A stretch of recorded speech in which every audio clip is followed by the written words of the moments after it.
Hello, everybody, and welcome to today's FLIPLET Summit for Q2 2025. I'm Ian Broom. I'm the CEO of FLIPLET.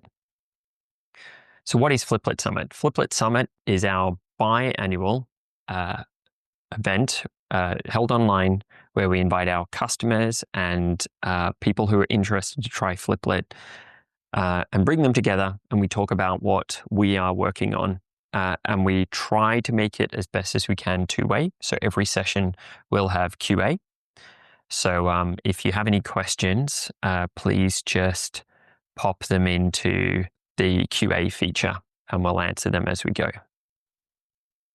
So the agenda for today is we'll have a keynote with me talking about how apps don't have to be complex and how you can build point solutions very quickly with FLIPLET.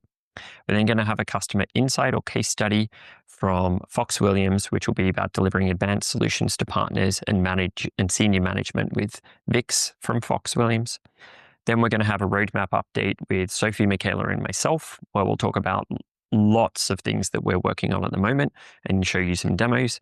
Then we've got even more demos with Deb and Brett, where they talk about the latest AI features, the latest event solution changes that we're working on, and a new solution for BD and sales people to help them improve client meetings. And then we'll wrap up today's summit with InfoSec and compliance update from Toby.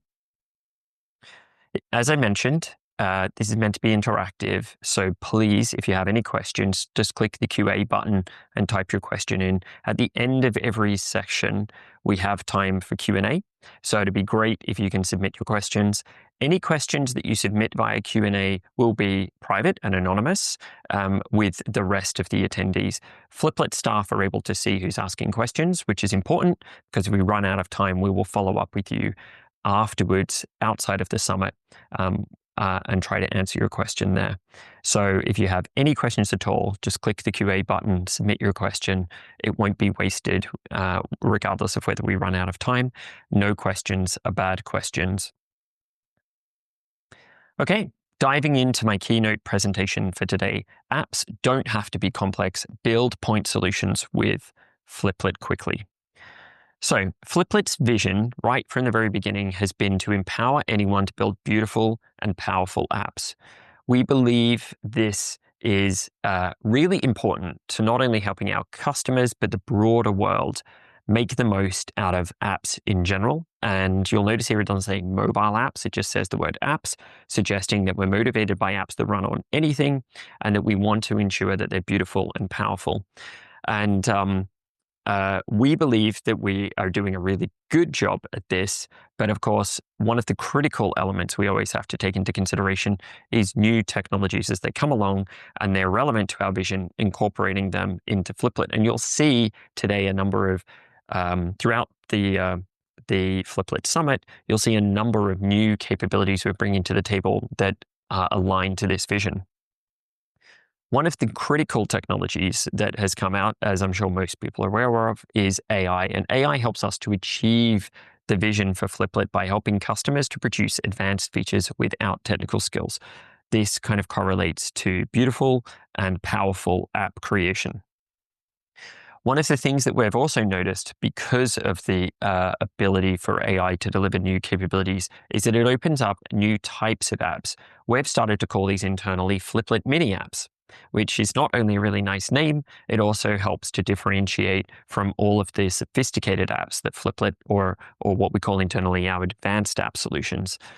It helps to differentiate them. And a FLIPLET mini app is a single purpose app that do a few things well.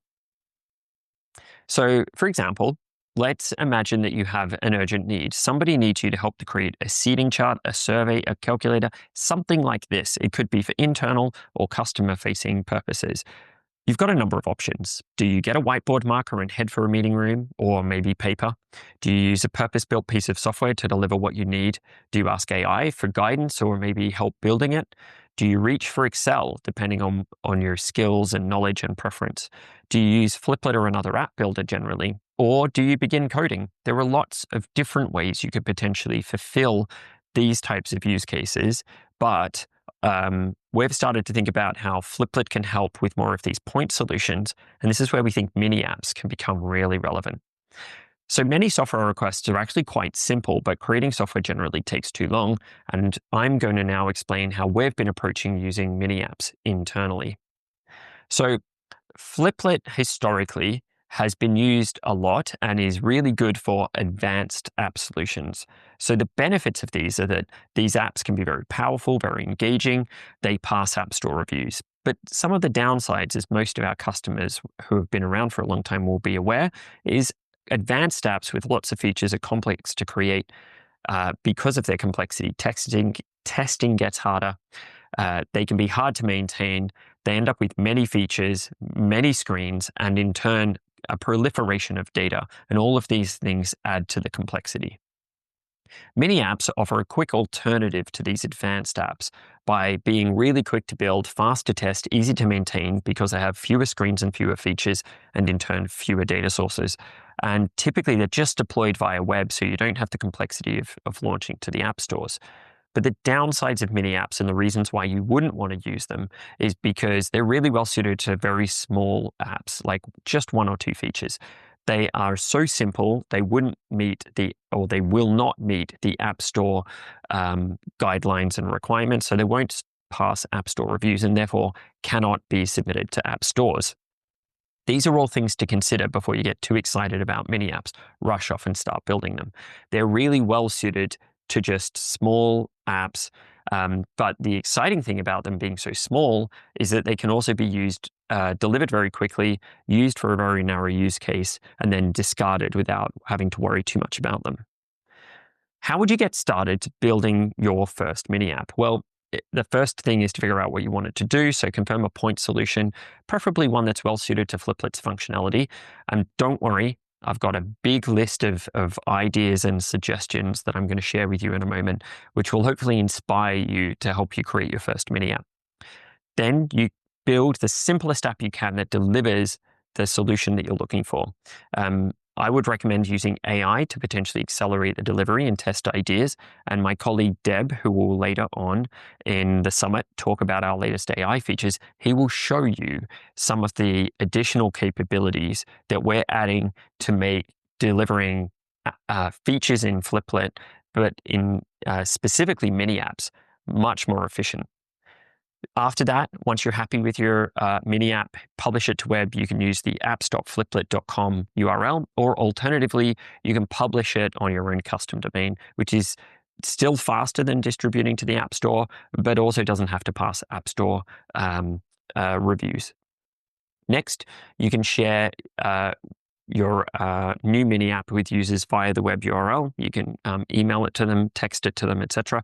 The whole point is it's very easy to distribute. And then based on users' feedback, you can iterate. And because the app is very small and it only includes a couple of features, it should be very quick to iterate on. And I'm going to show you some mini apps that I've been building for today's presentation and talk to you about the process that I went through to build them to bring this example of how you build mini apps to life. A couple of things that I would avoid, and again, I've tried in the examples that I put together to demonstrate how you can avoid these. So firstly, I would avoid adding too many features. The second thing, I would avoid getting too worried about design or branding. Obviously, if it's customer facing, maybe you do need to pay more attention to the design or branding that is in your mini app. But if it's just for internal purposes, I would try to avoid it as much as possible. And then I would try to avoid kind of perfecting the functionality. Obviously, it needs to work, but it doesn't have to have every single thing you can think of. It just needs to be a point solution that achieves an outcome. Okay, so I told you I had a bit of a list of mini apps. So here's the list that I came up with while speaking to some colleagues at FLIPLET. So the first one is a survey. I'm sure everybody knows what surveys are, so I'm not going to bother explaining them, but they're well suited to being built out very quickly in FLIPLET. FLIPLET has a very strong form builder. It's very sophisticated. It's a lot more advanced than other form creation tools that a lot of organizations would have, such as Microsoft Forms or Google Forms. So we use it quite a lot internally, particularly when we know our requirements are more sophisticated than some of the other form building tools that the company has access to. Calculators. So calculators are particularly good, especially if you pair it with getting AI to help you create the calculator, because AI will draft a lot of the code for you. It'll also come up with a lot of the suggestions about what you should and shouldn't include, and therefore it makes it very quick to iterate and build sophisticated calculators without actually having to require a lot of time or knowledge. Quiz Builder. This is something I'm going to demo in a second. The Quiz Builder enables you to very quickly generate a quiz from an existing piece of content. Assessment tool. This is really useful if you want to help staff to apply, say, knowledge or a policy or a process to a particular scenario. So, for example, when should I escalate a particular topic to senior management? That is an example of how you could use an assessment tool. Assessment tools are sometimes also called decision trees. Number 5, document acceptance. So if you have a document that you need to circulate, you need to verify everybody's read it and accepted it. A document acceptance tool is a really simple point solution that you can build and push it out the door. Content generator. So for example, if you were teaching people how to generate certain types of content, or you needed content generated in a certain format, such as you were teaching staff how to get good at posting onto LinkedIn, you could create a content generator that would help them to draft well-structured LinkedIn posts. If you wanted content structured in a more strict fashion, you could take some unstructured material, put it through your content generator, and maybe get it to output, for example, something more detailed like a request form or something like that. A content generator starts to get pretty close to a document generator, by the way, and of course you could potentially also generate contents with the content generator if you wanted to as well. A data organizer. So I'm going to show you an example of this where I've taken some data and I've built a mini app that's going to help me convert it into a seating plan.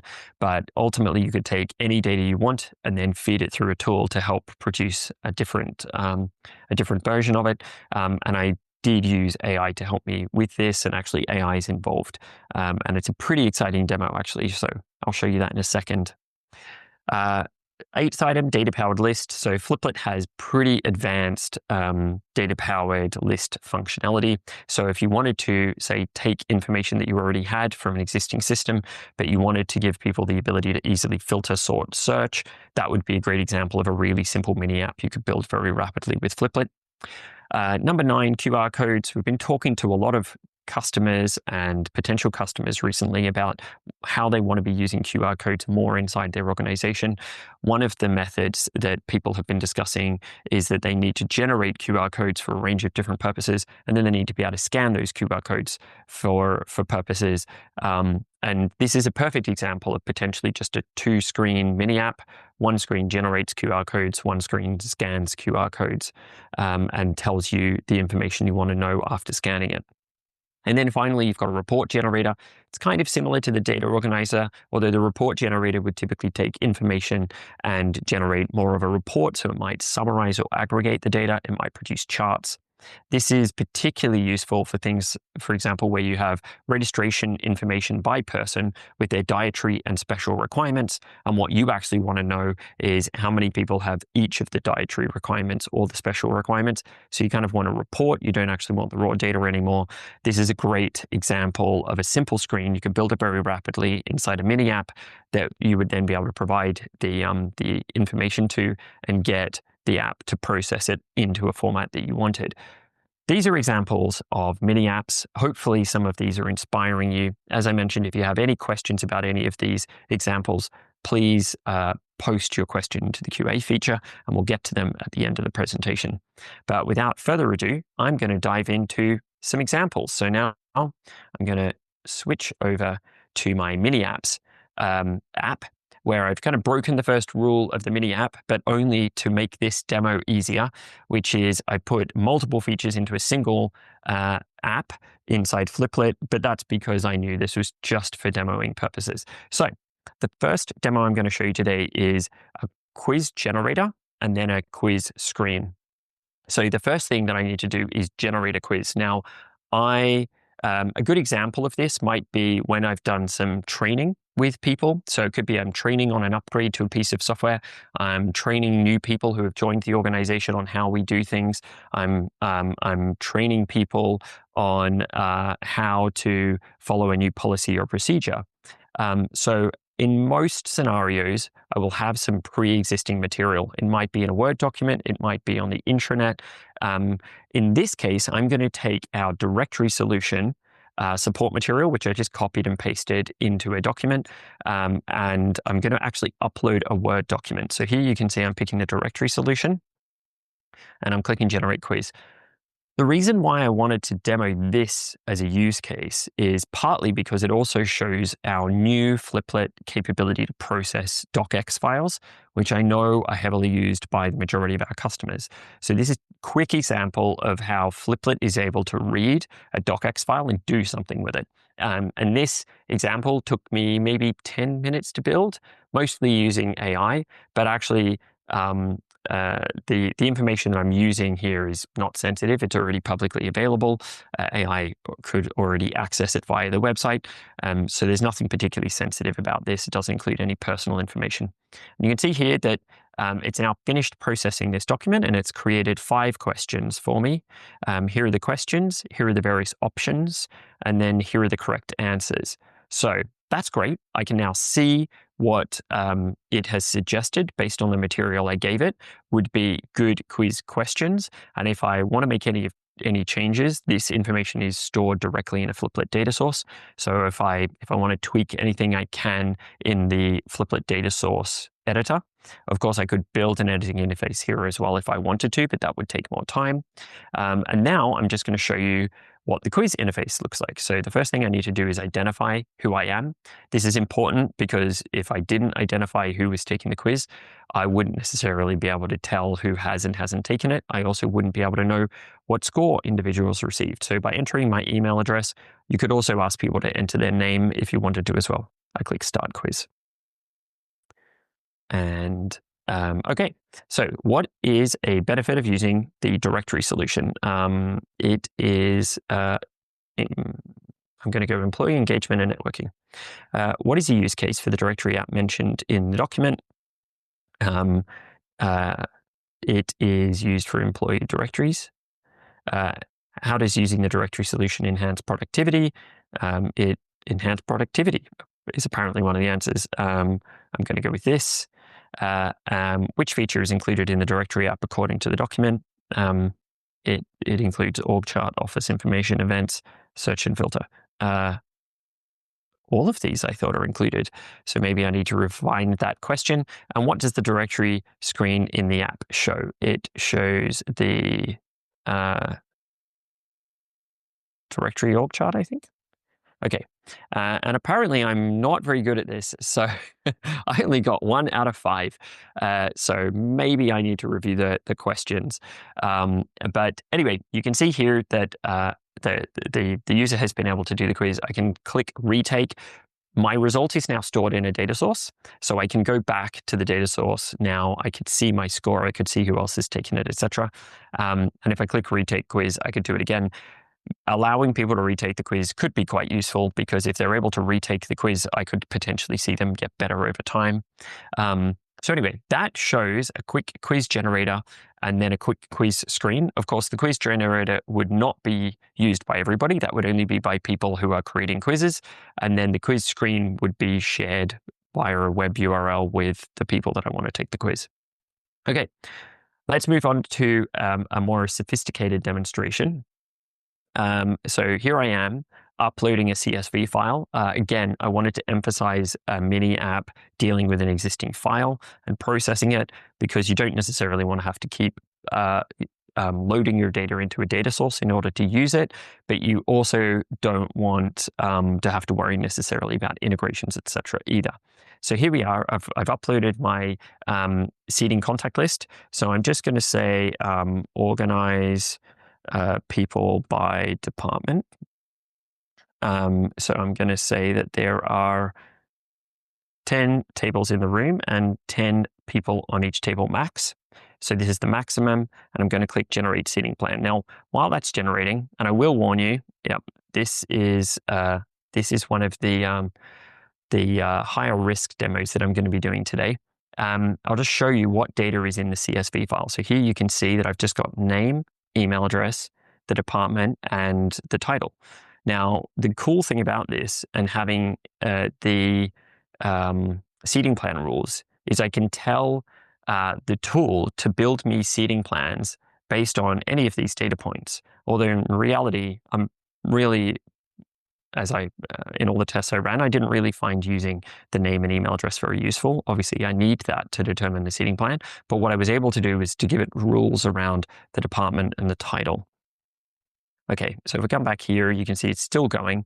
Sometimes this takes quite a while because there are quite a few people in the list. There's 50 people in this seating plan.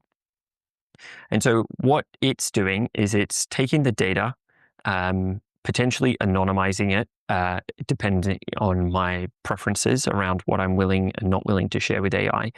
It's taking the rules and it's taking the information about the amount of tables and who can sit at each table. And it's asking AI to build me a seating plan. One of the other things that it's asking AI to do is it's asking AI to explain the decisions that it's made. So I'm glad that it seems to have worked on the second go. So we have 50 attendees across 7 departments. This is it explaining the seating plan to me. To organize by department and still use 10 tables and 10 seats, we assigned 1 department per table, tables 1 to 7, and filled extra seats with vacant seat placeholders. That's fine. Tables 8 to 10 are entirely vacant placeholders due to insufficient participants. Each table array has exactly 10 entries satisfying the seating plan rules. So you can see here that on table 1, it's put finance, and then because it's tried to make up the full table, it's highlighted vacant seats. And this is really useful. If I was actually organizing this is very helpful information. I would have had to figure this out if, for example, there were only 7 people in the finance team. 8 people in the finance team. I may not have necessarily realized that until I was putting name tags down. This is actually telling me you're going to have 2 vacant seats. So I could potentially take those vacant seats away to give people at this table a bit more space. And you can see, you go down, you can see the rest of it. Now, one of the other interesting things that I can do, these are the spare tables. I can also now update my request. So organize people by department, put all the directors on one table. So let's say that I want a senior management table. So it's now going to generate another seating plan. And this kind of shows you how flexible this, just as a single little mini app, is. I'm able to upload an existing file, which is easy. I am able to give it some rules, and I'm able to give it the constraints of the actual physical room.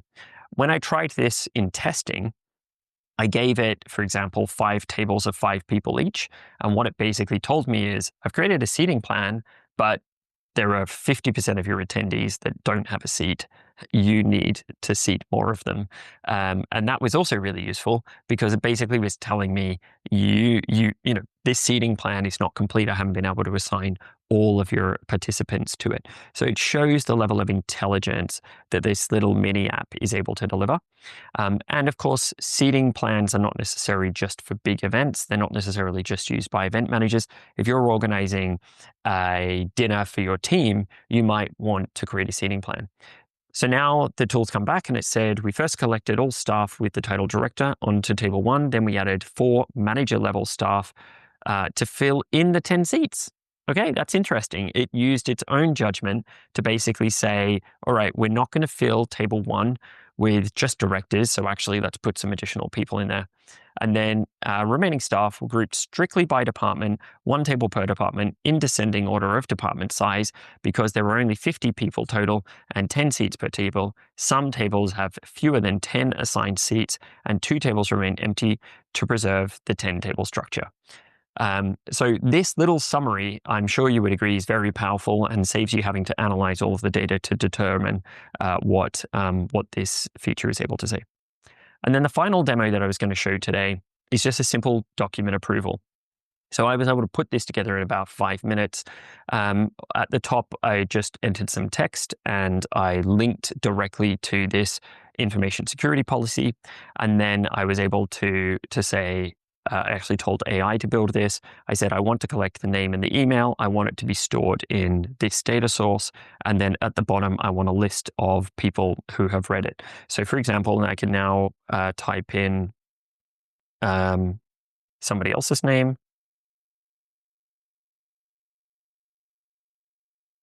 And I can click I agree.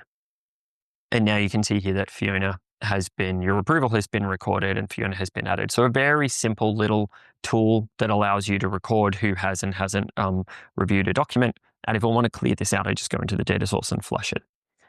So very straightforward. So that gave you a couple of examples of mini apps that I was able to build prior to today's presentation. So how are we using mini apps already in production? Because the examples I gave were not necessarily being live used by anybody yet. So FLIPLET has delivered a calculator to estimate event costs. We had a piece of marketing material. We wanted to instead of it being a really long guide where people had to read the guide and follow what we were saying, we figured that we could make the guide more interesting by actually making a lot of the recommendations interactive. So by producing an event costs estimator, we were able to deliver a much more interactive experience. So that's an example of a single screen app that we delivered. Another example that we're using internally is a little price calculator. We fed it information about FLIPLET's pricing models, and now it's able to help us calculate prices. This could be really useful for helping to price up work or create estimates or determine budgets. Number 3, a simple order form. So the marketing team have built kind of a sophisticated form which included information about the breakfast options available at one of the locations we were hosting a breakfast at, and we then sent it out to people. They were able to see pictures of the breakfast options and then make a decision about what they wanted to order. We were then able to forward that information directly to the venue, who then processed the breakfast order. And then finally, as some people on today's call may know, FLIPLET, every 6 months, we ask our customers to provide feedback to us via the form of a survey, and that survey has been built in FLIPLET as a mini app as well. So that gives you a bit of an example of how we're already using mini apps at FLIPLET, and in some cases, we have been for many years without realizing it. So in summary, mini apps are great because they're really fast, they benefit from FLIPLET's easy-to-use features, they can be accelerated by FLIPLET's AI features, and they're really easy to share or deploy. So hopefully today's presentation has given you a bit of a taste about what you could be doing with a mini app.